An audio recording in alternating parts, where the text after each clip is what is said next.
رک جائیے، سکرول مت کریں۔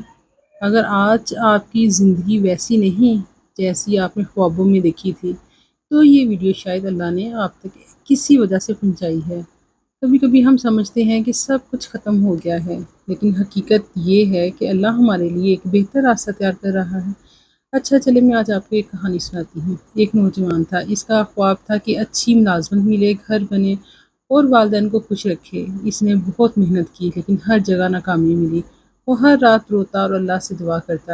ایک دن اس نے دل سے کہا، یا اللہ، میں نے بہت کوشش کی، اب اپنا معاملہ تیرے سپرد کرتا ہوں۔ اور پھر آہستہ آہستہ اس کی زندگی میں روشنی آنے والی تھی۔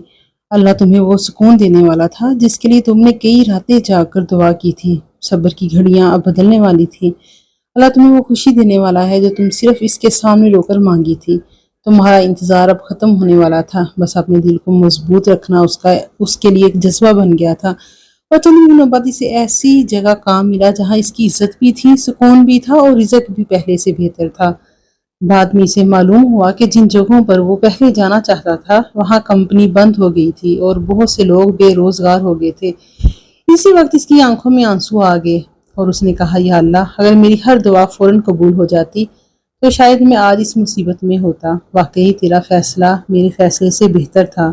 اور ممکن ہے تم کسی چیز کو ناپسند کرو حالانکہ وہ تمہارے لیے بہتر ہو، اور ممکن ہے تم کسی چیز کو پسند کرو حالانکہ وہ تمہارے لیے نقصان دہ ہو۔ اللہ جانتا ہے، تم نہیں جانتے۔ اور اللہ تعالیٰ فرماتے ہیں، بے شک مشکل کے ساتھ آسانی ہے۔ اللہ تعالیٰ نے قرآن پاک میں فرما دیا ہے، ان آیات سے ہمیں یہ سبق ملتا ہے کہ ہر تاخیر پر آزمائش اور ہر ناکامی کے پیچھے بھی اللہ کی حکمت ہو سکتی ہے۔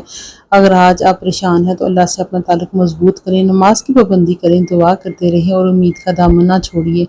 اللہ کبھی اپنے بندے کو چھوڑتا نہیں، بلکہ صحیح وقت پر وہی عطا کرتا ہے جو اس کے حق میں بہتر ہوتا ہے۔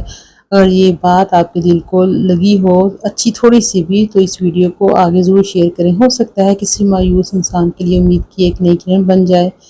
جزاک اللہ خیر۔